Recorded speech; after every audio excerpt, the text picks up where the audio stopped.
안녕하세요. 화요일의 남자 이상화 세무사입니다. 이제 결산철이 다가옵니다. 저희가 3월이 되면은 법인세를 신고하지 않습니까? 그래서 법인세를 신고하기 앞서서 뭘 해야 되는지 모르겠다. 어떤 분들이 얘기를 하더라고요. 결산이 도대체 뭐냐? 아무리 설명해도 뭔지를 모르겠다. 전반적으로 모든 것을 다 보는 거다 이렇게 인식을 하셔도 될 것 같고요. 이 2주간에 거쳐가지고 2회차에 걸쳐서 재무제표 관련해서 어떤 식으로 결산하면 좋은지, 어떤 내용들을 담고 있는지 이상화 세무사와 함께 스타트를 해보시죠. 자, 목차에 대해서 이제 나오는데요. 재무제표 종류가 나오겠죠. 종류 이제 알아보면 될 것 같고, 재무제표 간에 상관관계가 있어요. 어떤 식으로 얽혀 있는지 분석 한번 해볼 거고요. 그 다음 시간에는, 그러니까 두 개 나눌 건데요. 재무 비율이 나옵니다. 어떤 재무 비율에 해당하는 부분이 저희가 유리라고 하잖아요. 현실에서도 나옵니다. 어떤 분들은 금액에 집착하시는 분들이 있는데 우리가 회계를 좀 배웠다, 재무를 좀 할 줄 안다 라는 사람은 금액에 집착하지 않습니다. 율이라는 부분에 한번 집착을 한번 해보시죠. 자, 마지막에는 실제 사례를 가지고 숫자를 한번 보자 이겁니다. 자, 일단 첫 번째 내용으로 재무제표의 종류에 대해서 나오게 되겠습니다. 많아요. 저희가 들어본 거는 재무상태표, 손익계산서 요 정도 아마 들어보셨을 것 같습니다. 근데 실제적으로 좀 더 들어가면은 자본 변동에 대해서도 나타나는 부분이 있을 것이고요. 현금 흐름표, 요게 이제 좀 트렌드입니다. 사장님들한테 제가 받는 질문 중에 90% 이상은 이런 얘기를 합니다. 나는 돈을 많이 벌었다라고 손익계산서에 나오고 있는데 내 통장에는 돈이 없다. 이 이유에 대해서 나는 정말 알고 싶지만 아무도 알려주지 않는다. 현금 흐름에 대해서 어떻게 좀 알고 있는지 이 부분에 대해서 오늘 잠깐 다뤄보려고 하고요. 잉여금이 뭔지 모르시는 분이 있어요. 잉여금이 뭐냐면은 손익계산서 상에 단기라는 게 뭐냐면은 올해의 이익에 대해서는 여기 나오고요. 누적치의 이익에 대해서 담아놓고 있는 그 서식이 이익잉여금 처분 계산서라고 보면 될 것 같습니다. 자, 세부적으로 한번 봐볼까요? 재무상태표 이렇게 우측으로 쭉 이제 따라가다 보면은 재무에 대해서 안전성에 대해서 이제 나타난다 이렇게 보면 될 것 같고요. 안정이 뭐냐면은 이름에도 나와 있다시피 우리 회사가 누적적으로 자산은 얼마만큼 보유하고 있고 부채는 얼마만큼 보유하고 있고 자본이라고 칭하죠. 우리가 내 돈 넣은 거하고 내가 돈 번 거하고 합쳐져 있는 집합소에 해당하는 자본이 어떤 안정적인 비율을 가지고 있는지에 대해서 보는 게 재무상태표다. 이게 누적적으로 관리되는 게 재무상태표고 올해만 보는 게 손익계산서다. 그래서 수익에 대해서 상당히 관심 있으신 분들은 손익계산서를 많이 보겠고 우리 회사가 10년 동안 어떻게 흘러왔는 발자취를 좀 보고 싶다라고 하면 재무상태표를 보게 되겠습니다. 자, 외부기관에서는 뭘 볼까요? 자, 정답은 두 개 다 골고루 본다. 이렇게 보시면 되겠습니다. 자, 세 번째 자본 변동표가 나오겠죠. 주주 변동과 관련해서 내용이 있고 자본은 어떤 식으로 바뀌었는지에 대해서 볼 수 있을 것 같다. 그러니 증자가 어떻게 이루어졌고 감자가 어떻게 이루어졌고 배당은 얼만큼 지급되었고 이런 거에 자본의 흐름에 대해서 볼 수 있다. 이렇게 보면 될 것 같습니다. 자, 현금 흐름표라는 내용이 나옵니다. 이거는 우리 회사는 영업 활동도 하고 투자 활동도 하고 재무 활동도 하게 되는 부분인 건데요. 여기에 관련해서 현금이 어떻게 흘러갔는지에 대해서만 지독하게 살펴볼 겁니다. 자, 예시를 한번 들어볼까요? 우리 회사가 5억이라는 매출을 했습니다. 5억이라는 매출을 하게 됐는데 그럼 손익계산서에 매출이 나오겠죠. 근데 우리는 전액 외상으로 해서 아직까지 돈을 10원도 받지 못했습니다 라고 하면은 현금 흐름에 나오는 영업활동으로 인한 흐름 자체는 제로가 해당을 하겠습니다. 나는 돈을 5억 벌었는데 회사 통장에 돈이 하나도 없습니다 라고 하면은 그게 현금 흐름표에 보면은 영업활동에 있어서 금액이 제로 이렇게 나올 것이다 라는 부분을 말씀을 드립니다. 다섯 번째 이익잉여금이라는 내용이 나오죠. 이게 가장 세무적으로는 가장 핫합니다. 가장 핫하고 아주 핫합니다. 이렇게 강조하는 이유가 분명히 있겠죠. 네, 제 호가 거의 이익잉여금 이상화 이렇게 불릴 만큼 이익잉여금에 굉장히 힘을 줘서 말씀을 드린 내용이 있기 때문에 결산이라는 걸 3월달에 이제 진행하게 될 부분인 건데요. 이거 재무상태, 손익, 현금흐름표, 잉여금 이 모든 것들을 아우러서 정말 잘 될 수 있게 이쁘게 만들어주세요 하는 게 결산을 잘했다 이렇게 보시면 될 것 같습니다. 자, 다음에는 이제 재무제표 간의 상관관계에 대해서 좀 분석을 해보도록 하겠습니다.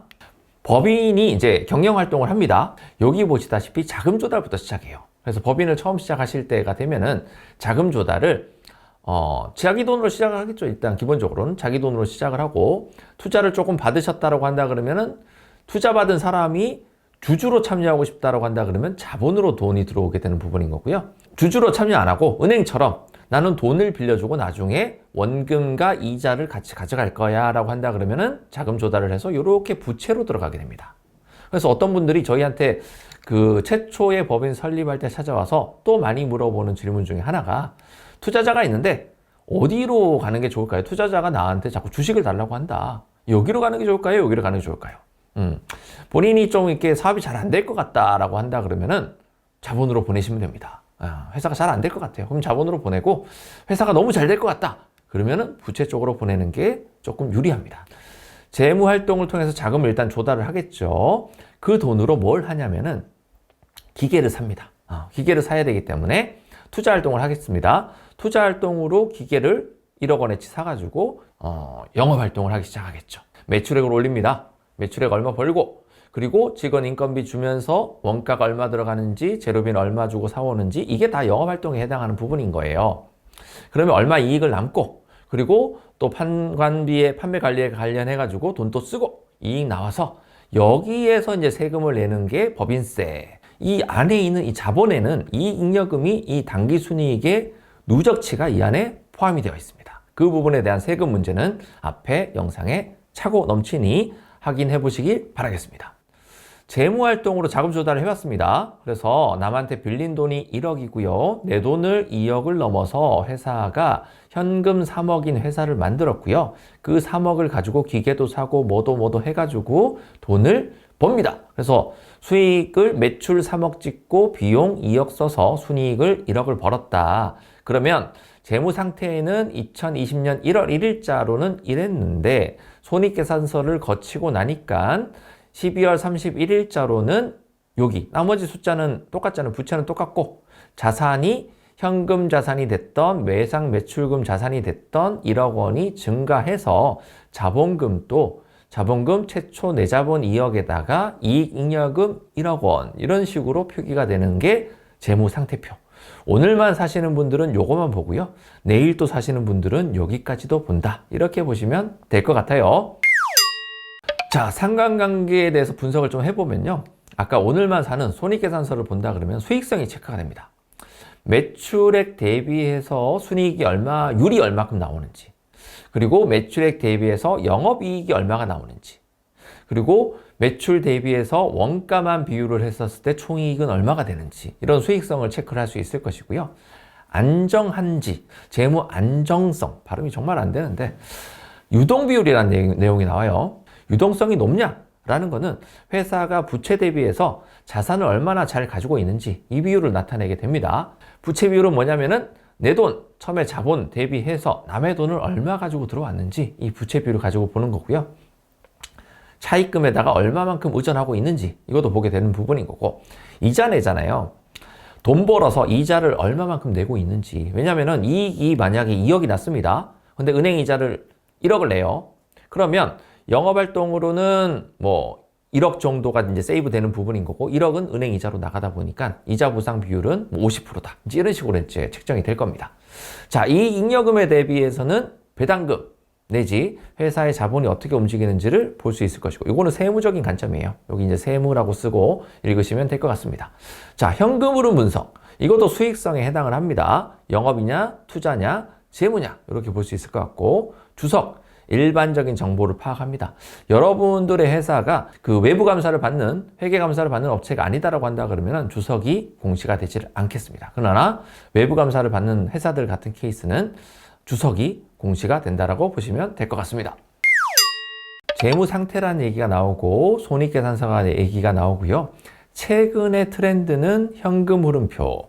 어떤 분이 그러더라고요. 세무사님은 왜 자꾸 트렌드 얘기를 자꾸 하냐. 뭐 전공이 뭐 마케팅이냐, 이렇게 자꾸 얘기를 하시는데, 이 트렌드를 안 따라갈 수가 없는 게 너무나 많이 바뀌어요. 세금적인 흐름도 마찬가지고, 세무조사의 흐름 판도도 마찬가지고, 정부 과제, 뭐 정책 자금부터 시작해서 엄청난 흐름이 바뀌게 되는데, 주요 골자는 크게 안 바뀝니다만은 그 트렌드에 맞춰서 어디에 힘을 줘야 되는지에 대해서는 조금 생각하고 있자라는 부분인 거고요.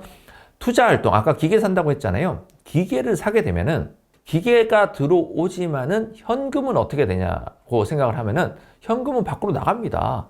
회사의 돈이 밖으로 나가겠죠. 그래서 기계가 들어온다.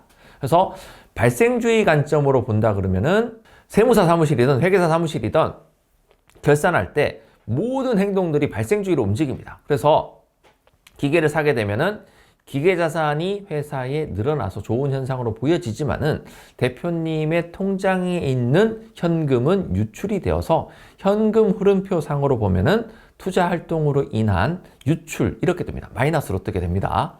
재무 활동을 가볼까요? 회사가 돈을 많이 벌어가지고 이제 배당금을 지급하게 되었습니다. 그러면 배당금을 주주들한테 지급하게 되게 되면은 회사의 현금은 유출이 됩니다. 그렇기 때문에 재무 활동에 해당하는 현금으로 보면은 배당금을 지급하는 회사들은 유출에 해당을 하겠습니다. 자, 그러면 본연의 업무를 하고 있는 영업 활동으로 본다 그러면은 여기 보시면 매출 채권 있잖아요. 우리가 외상으로 띄어놨던 매출 채권을 회수한다. 돈을 받았다. 그럼 현금이 유입이 되지 않습니까? 그래서 매출 채권을 회수하는 전략을 계속적으로 면밀하게 하는 부분이 굉장히 중요하게 될 부분인 거고요. 반대의 케이스. 매입대금 있잖아요. 우리 원재료 같은 거 사오지 않습니까? 매입대금을 결제를 해주고 나면은 현금이 유출이 됩니다. 다시 한번 정리를 한번 해보죠. 이 페이지를 다시 한번 정리해 보겠습니다. 격리 직원이 됐던 세무사 쪽에서 재무제표를 갖다 주면은 이 재무상태표, 말도 못 알아듣는 이 재무상태표하고 손익계산서를 받게 되는데 이거는 다 외상거래들이에요. 그렇기 때문에 거기에 나오는 수치들이 내 마음에 그렇게 가깝게 와닿지 않습니다. 가장 원하는 지표를 받으려고 한다 그러면은 현금 흐름표를 받으셔야 대표님의 머릿속에 있는 우리 통장에 얼마가 있고 하는 거하고 금액이 12월 31일자로 만약에 딱 맞추잖아요. 정확하게 일치를 합니다. 근데 세금 신고는 이걸로 하는 게 아니에요. 이거는 대표님 만족용이라고 보시면 되겠습니다. 세금 신고는 이 재무 상태표와 손익계산서를 가지고 세금 신고하는 거고 대표님의 만족도를 올리기 위해서는 현금 흐름표를 달라고 해야 된다. 이제 숫자를 가지고 한번 얘기를 해보자고요. 이게 재무 상태표로 가는 부분입니다. 2019년 12월 31일자 현재 누적적으로 7기, 7년치에 해당하는 누적치입니다. 자산이 27억이 있다고 나오죠. 근데 앞에 보면 유동자산, 움직이는 자산이 27억, 안 움직이는 자산이 88억. 자, 안 움직이는 자산은 뭐냐면은 유형자산, 회사 건물이에요, 토지예요. 그래서 움직이지 않는 자산.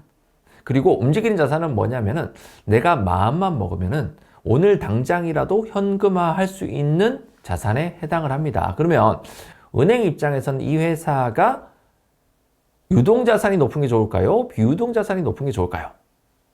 당연히 유동자산이 높은 게 좋습니다. 그래서 유동 비율을 어떻게 비교하는 거냐면은 밖으로 즉시 나가야만 하는 이 49억하고 우리 회사가 즉시 돈을 마련할 수 있는 27억하고 이 비율을 따지는 게 유동 비율. 대충 한 50% 정도 되잖아요. 근데 이게 50%가 아니라 반대로 역전되는 케이스에 해당하는 회사들은 엄청나게 좋은 회사가 된다. 재고 자산이 한 10억 정도 나오잖아요. 요거는 어떤 형태로 나중에 문제를 삼을 수 있는지. 그리고 외부 감사가 나오죠. 이 자산총액이 120억이 되면은 부채 총계 70억 넘어가고 자산 총계 120억 넘어가고 그리고 뭐 매출액 100억 넘어가고 이런 비율들을 맞추게 되면은 외부 감사를 받게 되는 법인으로 넘어가게 됩니다. 시어머니가 한 명이 더 들어온다 이렇게 생각하시면 됩니다. 그리고 여기에 보면 자본이란 얘기가 나오죠. 잉여금이란 얘기 입 아프게 얘기했기 때문에 오늘 이 시간에는 잉여금의 얘기를 하지 않겠습니다. 손익계산서 다음 시간에 또 이제 구체적으로 얘기를 드리겠지만은 매출액이 87억 찍어서 원가 69억 나오고 총이익이 18억이 나와서 직원들 인건비 주고 4억 5천을 남겼다라는 게 영업이익이에요. 영업활동으로 4억 5천을 남겼고 이자를 내고 이자는 왜 영업활동이 아닌가요? 영업활동 아니라고 봅니다. 영업 외의 활동을 한 부분을 빼고 나니까 3억 2천을 벌었다는 게 당기순이익. 그러면 외부의 입장에서는 어떤 걸 좋아할까요? 당기순이익이 높은 걸 좋아할까요? 영업이익이 높은 걸 좋아할까요? 당연히 영업이익이 높은 거를 좋아하게 됩니다. 다음 두 번째 시간에는 조금 사례를 구체적으로 가지고 와서 비율하고 숫자하고 놓고 제대로 한번 분석을 해보겠습니다. 여러분의 3월이 안전해지는 그날까지 모래세무는 달려가도록 하겠습니다. 좋아요, 구독 많이 많이 눌러주시기 바라겠습니다. 이상화 세무사였습니다. 감사합니다.